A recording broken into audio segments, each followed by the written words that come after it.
gentlemen, boys and girls, I'm out on a busy street here on Lincoln Avenue in Chicago.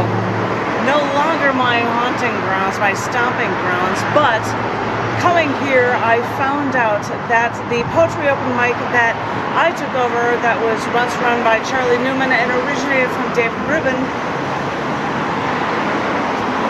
actually in December of 1996 at the Aloha Cafe, which was moved to the cafe that I ran for years at the cafe before moving it to the Cafe Gallery and calling the poetry open mic the Cafe Gallery. That when I came back here to visit, the cafe was closed down, and I don't know if the Aloha sign is a reflection of the Aloha Cafe or if it's an aloha, hello and goodbye for all of those who've been a part of this establishment.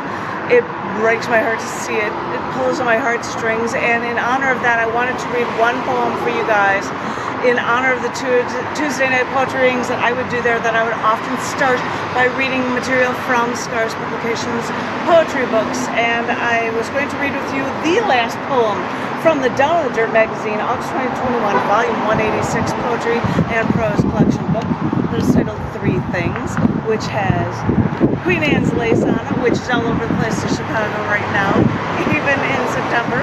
But I thought I'd share with you the last poem in this book, and it's funny, it is a dreams poem.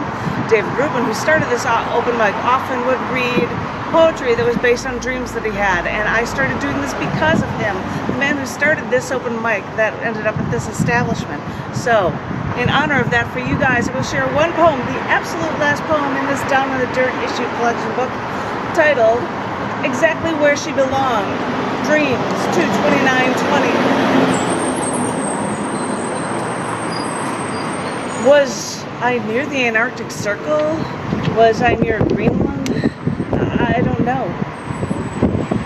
I don't know who I was with, but while on a boat, separated from everyone, I fell over the edge and landed onto one of those rubber boat dinghies. I don't remember if it was actually an inflatable one or not. I couldn't say, but I couldn't even say what it was, but I remember thinking that this boat was just way too flimsy, but at this point it was all that I had. This mini boat quickly separated from the large boat that I was on, and I suddenly didn't see anyone or anything anywhere, just chunks of ice floating in the ocean around me. I knew that I was wet from falling into this area and falling into this boat that I was able to climb into far too gracefully. And I knew there was ice everywhere that I went in this ocean, but I didn't feel that wet and I didn't feel cold at all. I just knew I had to find civilization anywhere to help me get back to the world that I knew. Amongst the huge chunks of ice, almost stopping everything in this tiny little rubber boat from moving, I managed to navigate myself.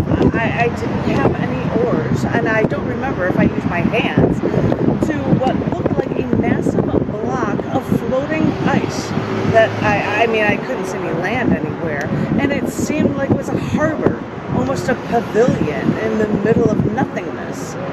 I apparently left my boat and went into what looked like a huge room, like a warehouse room, but not really. It was like out there on top of this big chunk of ice in the middle of the ocean.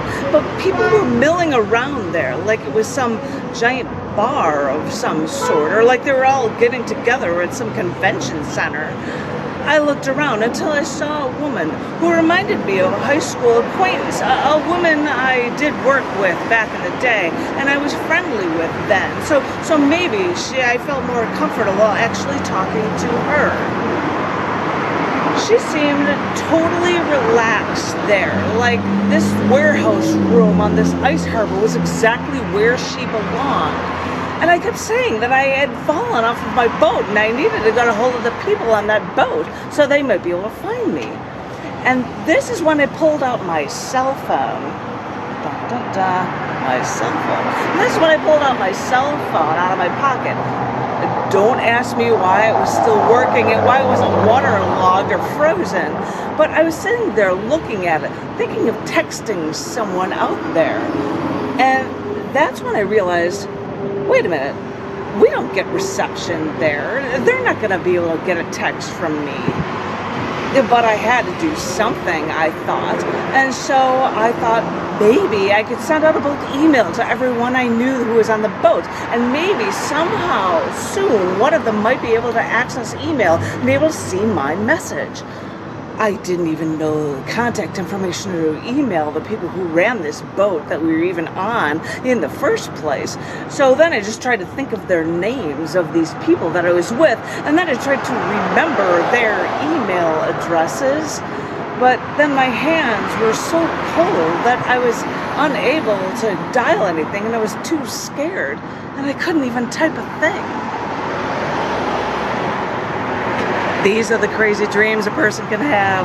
What? Anywho, in honor of David Rubin and the dreams poems that he would do, that is the last poem that is in this book, Down in the Dirt, volume 186, August 2021, titled 3 Things. And by the way, I just learned that if you have really, really tall pieces of what looks like Queen Anne's lace, but they have purple spots on the sides, that could be hemlock. What? So I can't even like freely just grab any Queen Anne's lace? It might be hemlock? You've got to be kidding me. What? That's what I get for reading too much news stuff, right? Anywho, I hope everyone is remaining safe. I hope everyone is remaining productively inclined. And there goes another boat or airplane flying overhead because we're just so close to O'Hare, which is double plus awesome. Everyone raise a glass for this fine establishment that ran that is now closed, which breaks my heart.